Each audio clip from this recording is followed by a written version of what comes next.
Good afternoon, ladies and gentlemen. This is Harry Muppet. Welcome back to another Starcraft 2 Daily Masters cast. We've got an awesome game for you today. It's actually, I don't know how old this game is, but it's really old. It's still Heart of the Swarm, but it's pretty old. It's in a pack which I haven't looked at for 3 or 4 months. I just looked back at it. I'm like, hey, Snute versus Strelok. Let's give it a cast. So that is exactly what we're doing. And let's introduce the players a little bit more formally. So down the bottom left side of the map, it is going to be Snute.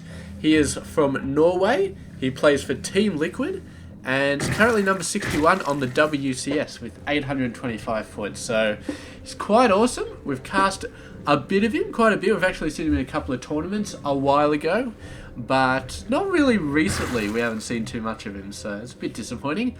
But he is still very awesome. And of course, up the top right side of the map, it is going to be Strelok, another player who we haven't really cast a lot of. Even back a couple of months ago, I think we cast a couple of games from him, but not a whole lot. But yeah, he is from Ukraine. He's currently playing for the team Alien Invasion, and he's currently number 106 on the WCS with 350 points. So yeah, both these players pretty awesome. Doing some pretty awesome stuff. This really is an old replay. It's actually got these things highlighted as white for some reason on my map. So they obviously changed that at some point, but it's on there right now. So units lost, obviously, whereas there's no hope of the units lost being anywhere up to date. But yeah, we should still be able to see most of the action here. And oh man, I probably had my own microphone when I was casting games back from this region. So it would have been the horrible voice microphone. Go back and watch some of my earliest videos if you want to hear how horrible the microphone I was using. It's one of those headset things with the little microphone on the bendy plastic. Oh, it sounded so bad. But I've got a good microphone now. I've had it for several months, and we don't have to worry about that anymore. So yeah, Overlord going to be coming in and does realise that it is going to be Terran, although I think he probably knew that because unlike some people, he probably remembers what race his opponent is, not unlike other people who play a ladder game and by the time the game starts, they've completely forgotten what race of the other opponent is. So, man. But anyway, we've got a fairly fast command center coming down for Strelok. And we do have a Reaper coming out, a second Reaper about to be built. He's got to get chased straight off by Lings. And he can take a bit of pot shots, but once he's on the creep, it's all downhill for this Reaper. So not really much he can do. We do have 2 Queens on the way and a Spinecrawler just for good measure. So the second Reaper going to be showing up, and both of them going to be fairly ineffectual. Even 2 Reapers against a Queen is going to be pretty awful. I don't know if these guys are going to meet up or if they're going to split up. No, it looks like they're just going to meet up. 2 Reapers meeting up would be enough to deal with the Lings, but not enough to deal with the Queen. So going to have to jump away. You see how much damage they did? I think this is 2 hits off this guy. He's just absolutely got owned so fast. So the Reaper harassment didn't work all that well. The Queen's actually going nuts, and these guys within danger of dying there, but they're doing alright.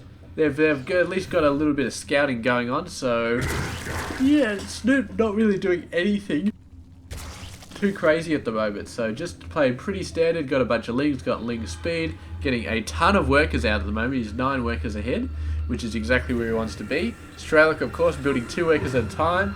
He's got his tech on the way. He's got a starport coming up, whereas the factory is on the reactor with a bunch of Hellions coming out. So very standard TvZ play so far, just with the Hellions coming out to join up with the Reapers, do a whole lot of harassment.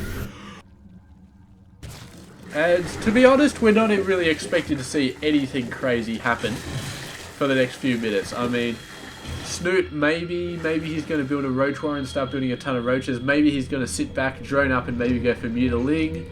Strelok is going to start to build a couple of Widow Mines and a Banshee, so that's quite interesting.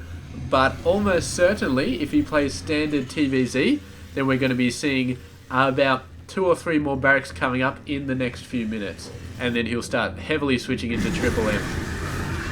So we'll just have to see exactly what happens. Right now, Banshee Harass could be quite bad because, of course, it's down to Snute to make sure he gets the spore crawlers up. But just as I said that, there's a spore crawler there, and there must be one around here somewhere. He's actually building them at the front. I don't know why. He needs to move them into his mineral line because, I mean, maybe this is just to be detecting widow mines? I can't really believe that. No, he's building it up there so we can move it out to his third base. Okay, so that's pretty good. Needs to put it back in the mineral line. Oh, actually, we've got a bit of action here. The Ling's going in. Oh, the widow mine gets taken out, but a combination of Banshees and Hellions are going to be owning that force, and a little bit scary there for Strelok, but in the end, managed to get through, managed to get the job done, and no real issues.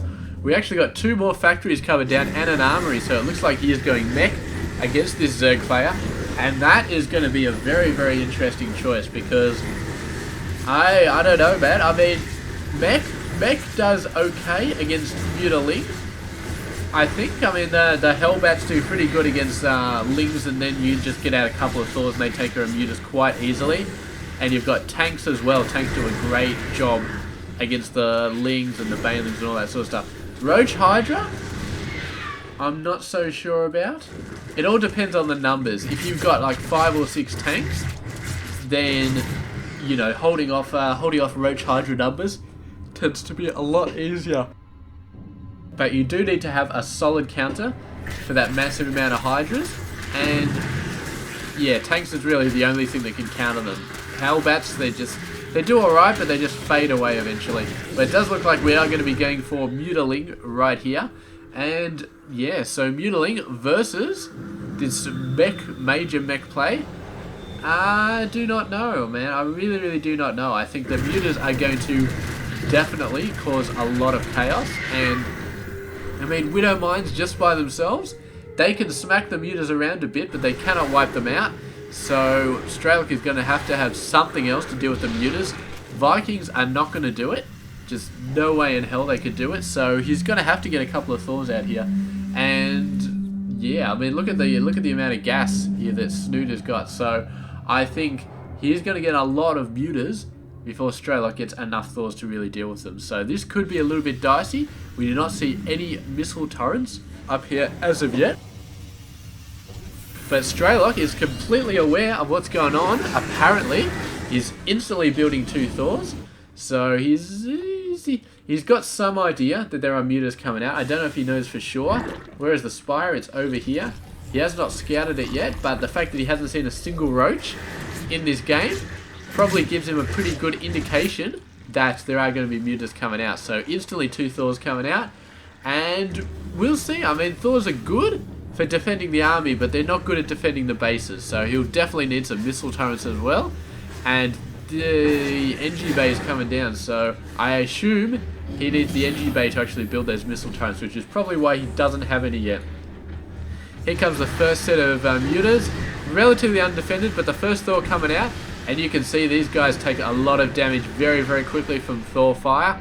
So you're going to be backing off straight away. Meanwhile, a bunch of Hellbat drops go off inside the main base. This one sort of worked. Oh, yeah, maybe not. But the Hellbats eventually going down. A lot of workers getting sprayed there. But the Queen doing a great job at taking out those Hellbats. One down. Bunch more Lings come out. But this may not be enough here. And Muta's finally coming in to finish the job off. So really knocking down the workers a little bit, but Snute, he is one of the craziest macro players we have ever seen, and he is still up there, 87, 88, 85, looks like he's building a whole bunch of stuff right now, so yes, I cannot blame him. Roach Warren as well, so thinking about some other tech, but the Mutas are still going to be extremely effective, although Strelok has finally got the message, finally got the Evo Chamber up, and the missile turrets are all over the place, so these Mutas are going to find it very, very hard to get any traction in this game. They can potentially wipe out this missile turret, but the Widow Mines as well. Oh man, that's just bad. It's just bad all over the place. And a whole bunch of Thors as well, flying straight over the Thors. This is a bad idea. This is a very, very bad idea for Snute right here.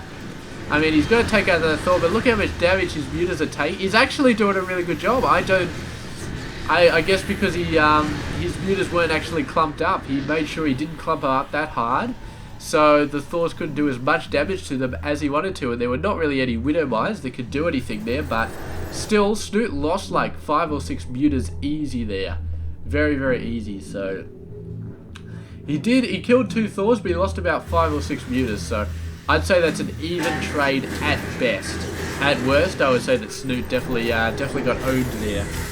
So he is moving in, but the Widow Mine placement, very, very nice. He could possibly chop it in over there, up the top side. But he's actually sending a bunch of Lings in here as well. We'll see if they can knock away. So there we go, the Widow Mine gets taken off there, and the Muta's going to be going for some stuff. Beautiful, hitting this quite hard. The Thor's trying to get in range, but they're not quite in range.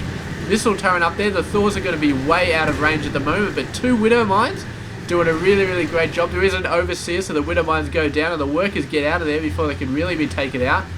Didn't really lose any mutas, but they definitely got softened up by that Widow Mine, and the Thor's finally getting around in range, and the mutas are going to have to book it out of there. So really, really great play by Strelok. He's doing quite a lot of hits with the mutas despite all the Thors, despite the Widow Mines and missile turrets all over the map, but now he is being pushed on the defensive, and with siege tanks attacking his workers and a whole bunch of Hellbats, I'm not sure what he can really do here. I mean, there's only 1 Thor there, so all he has to do is take out the Thor, and then he's got air supremacy, and there goes the Thor starting to take some major hits. The SCV is all healing the wrong unit, but will the damage have been done right here? I'm not sure. Where are the other 2 Thors? There we go, there's 2 other Thors. That's going to be enough to scare away the Marines. I feel like he doesn't have enough to take out these Thors. And they're spread out, but the mutas are just dying so fast it's not even funny. Looks like, no, choosing to get out of there. There's so many mutas lost, just so many, and that base has gone down, but man, Snute was just going crazy on the bases anyway. This is his 5th, and he's already got a 6th technically, so even losing that, he's still on 5 bases, while Strelok is on 3. And Strelok, I don't think he even has a command center anywhere. He's waiting to put out on a 4th, so he's happy on 3 bases at the moment, but... Oh! Come on, get the Locusts out. He's got a couple, but Snute obviously wasn't prepared for these guys to come in that hard. And man, those Locusts just were not ready, but here we go, another base going off. The workers all running for it, but they're running into these forces. That was not a good idea. So far, I mean, Snute really... I don't know what the hell he's doing with his Swarm Host, but whatever he's trying to do, it's not working. The Locust doing a phenomenal job here, though. The Thor's going down, the Hellbat's going down, so Locust doing a great job.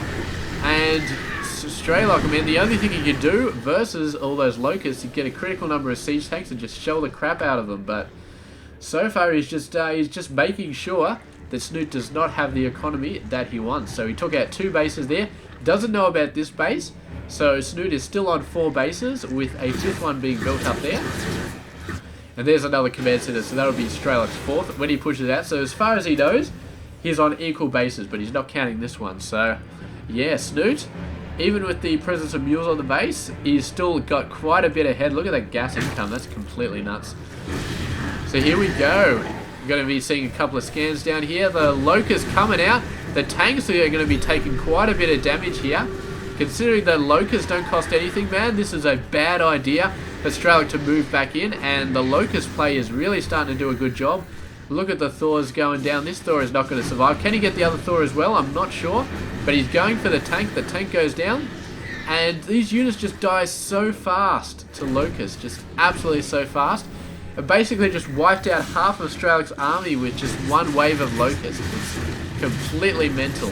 But here we go. A couple of mutas out there. No anti-air forces except for this 1 Widow Mine. So yeah, looks like Snute may be making a comeback here with some excellent Swarm Host play. And I mean, they're built to be on the defensive, and now that Strelok is putting them on the defensive, the Swarm Host seem a natural option, and they really are. So here we go, and suddenly just something as small as a bunch of Lings moving into the expansion over here is going to be enough to force Strelok to move back. This is what I love to see from Zerg players, sending in streams of Lings to just attack the enemy bases, to keep his macro under control. I mean, we see it time after time again with Protoss players. They're always sending in Zealots and occasionally Dark Templars into the enemy base to take it out. And I see so many Zerg players who don't do the same with Lings, and I'm like, why wouldn't you? They're so fast, they're so cheap. Get them, send them at your enemy's base constantly. It just makes sense. And, oh, the Locusts, man. Where are they going? Looks like they need to be going down here, but the Terran army will be out of range. So, yeah, not good. And he may have overextended his swarm hosts here because he needs them in a defensive place right now. And I do not know if Strelok is going to fall back to defend against these swarm hosts. Might not be a bad idea because he might be able to get a drop on these swarm hosts, but maybe he just wants to go for it. And without the swarm host in a defensive spot here, I mean, this is a base race that Strelok could very easily win if it comes down to it, because I mean, it's just, swarm hosts are nice, but they're just so bad at actually killing stuff. It takes so long for them to actually base race anything. I mean, DPS wise, they do a ton of stuff. Oh, we actually got some Broodlords there. I did not know that Snute had gone for Broodlords, but he needs to get some Broodlords back here, man. He really is. There's no Thors in this army, man. Get your Broodlords back there and wipe them out. He's going for a base race right now. He's going to see if he can do it. I would not be surprised if he could. Yeah, it's got one mule healing that thing up, so we will see. The swarm hosts are taking forever, but he's lifting them up as soon as they spawn lava. So definitely doing the best he can right there, and he may indeed win this. I mean, he has actually pulled a few Broodlords back, so he's got 3 at the front. He's got 5 at the back. I did not even realize it. So Snute almost certainly will be taking this game away because, man, just so many Broodlords. I had no idea he had that many Broodlords. And he's got a couple of swarm hosts hidden back here as well. I'm not sure where, but he does. And there we go, the main army going down, just Broodlords. Oh, so bad. He's trying to get out Vikings, but all the Corruptors are at his main force over Strelok's base, so the Vikings just got no chance. And the Thor, man, I think that Thor was there and then he just died, so not good. And Strelok pretty much GG'd right there, so had no choice, had to leave the game. Great play by Snute. Very, very aggressive macro, as always. And very, very great play when he saw the mech swinging around. And he saw that he had lost a bit of favour in this game. I mean, the mutiling just wasn't working. It was working-ish, but he had no chance of defending when Strelok moved his force out with mutiling. So he transitioned into swarm hosts, and they were so effective versus mech. Just absolutely insanely effective because mech is slower. They do bigger damage, but they're slower, and it's just easier to take them out with the Locust, because obviously triple M force, you see a bunch of Locusts running towards you, boom, you stim, you run, you don't take any damage. It's a lot harder to do that with mech. You can't run anywhere, and the Locust will just catch you and will just own you. We saw a ton of mech units just getting owned by Locusts.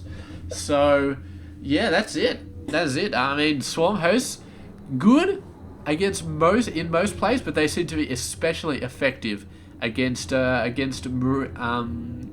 mech play. So very, very nice to see that. And thank you very much for watching, guys. This has been Hairy Muppet. I hope you enjoyed this game.